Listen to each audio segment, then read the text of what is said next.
high-level session we're going to have here. I think the technique and the concepts that I'm going to present are relatively straightforward and simple and easy to understand. And we're going to talk about how the machine learning-based iterative reconstruction algorithm can significantly reduce brain MR scan times. Here are all of the disclosures. Essentially, it makes me vendor agnostic at this particular point in time. And I would like to point out that my employer is a partner of Medic Vision, the company that makes this particular software. And we're going to look at the potential scan time shortening capability of this novel 3D image enhancement algorithm for MRI of the brain, which is called Intelligent Quick MR. We'll call it IQMR. It's a clinically available, FDA-approved application. So essentially, we're looking at a volumetric, machine learning aided iterative noise reconstruction algorithm that is reliant on the processing power of multiple GPUs. It is a reference-based imaging processing method. It uses cross-sequence imaging enhancement. The T2 helps get a better T1. The axial helps get a better sagittal. We remove artifacts and noise directly, and the typical processing time with the setup we had was about 90 seconds per MR study. I'm going to read this to you. Undoubtedly, many in the room understand this better than I do, but essentially the image set is decomposed into 3D patches. The feature set of each image patch is extracted. We then group and compare the patches based on unique image and feature similarities. Noise is then separated and reduced based on similarities and the noise statistics. And this goes on in an iterative fashion until you hit convergence criteria and the final imaging set is done.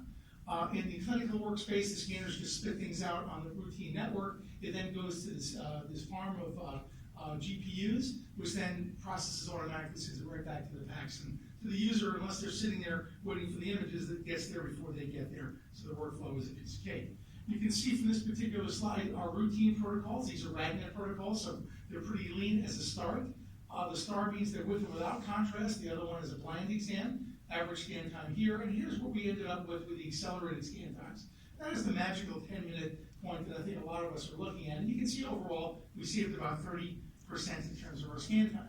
I won't go through, the timer's not running, by the way, so I don't know where I am. So I get an extra 7 minutes. I can calm down now.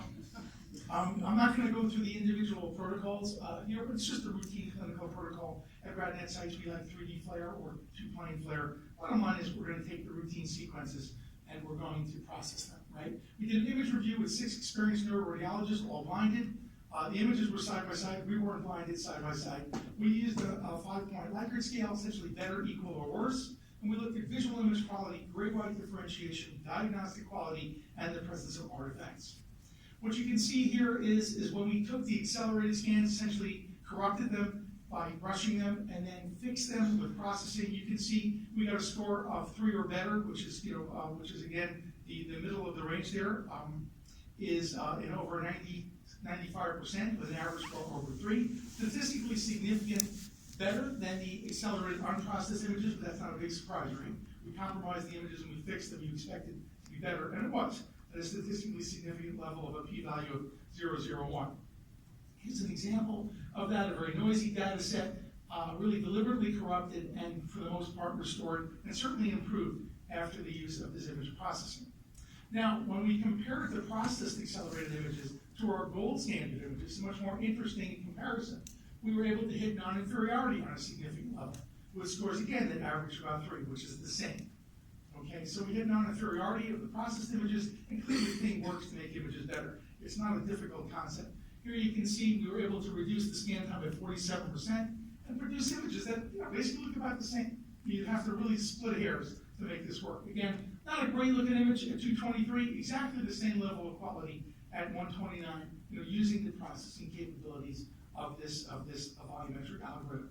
And this is a more interesting case. This was a 515 protocol. Many of you probably do this 3D gradient protocol at 515. We don't do it a lot. Here you see we got it down to 335, dropped 32%. It would just look the same until you look here. See all these little ripple artifacts, almost FID type artifacts? See how the algorithm is sort of taking those out? I think that's really a nice piece. So faster, maintained ASNR, and sometimes actually reduced artifacts. Now you can do more than just go fast. You can actually take some of that speed and trade it for increased resolution. And here's something that we're always trying to do, right? We have these 3D scans. Usually they compromise a bit on spatial, so you can't do when you do your sagittals and coronals and axial, they don't look as good as direct acquisition. Part of that is the slice thickness. So here we took the original slice thickness of 1, which is pretty bold to start with, I think. RadNet sites will typically use 1.6. We went down to 0.8. This is not the interpolated slice, this is a slice. We added more slices, and technically now we're at a little bit of image starvation. It doesn't look that bad, this mag.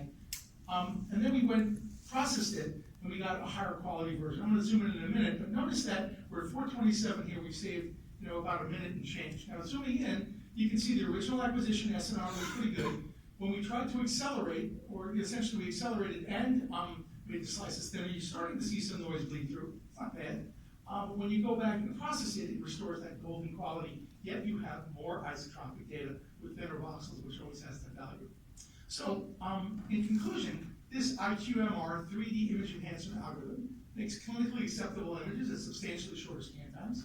It will allow an overall reduction in the overall routine brain scan time, or all after that, for the patient experience or other issues as well as giving you a tool that you can use to increase spatial resolution and make it work. And of course, it can work with almost any scan you can show, and might let you go to higher V-value images. Since I have a minute and have no timer, it's still stuck at 6 minutes. I have 6 minutes left to talk to you about anything I want. Fortunately, we're a whole speaker ahead, so we're okay. I'll show you one example of work done in other areas. This is off an open magnet, where we've deliberately compromised the qualities, a lot of model here, a lot of noise. When we process the images, my last slide, so don't be too nervous. You can see that we do a reasonable job reading the noise down, and some of the smaller detailed big items here are not lost. So we're not filtering, really. We're really cleaning up noise and recognizing artifacts. So thank you for my extended abstract period. Upfront payments always help, and thank you for your attention.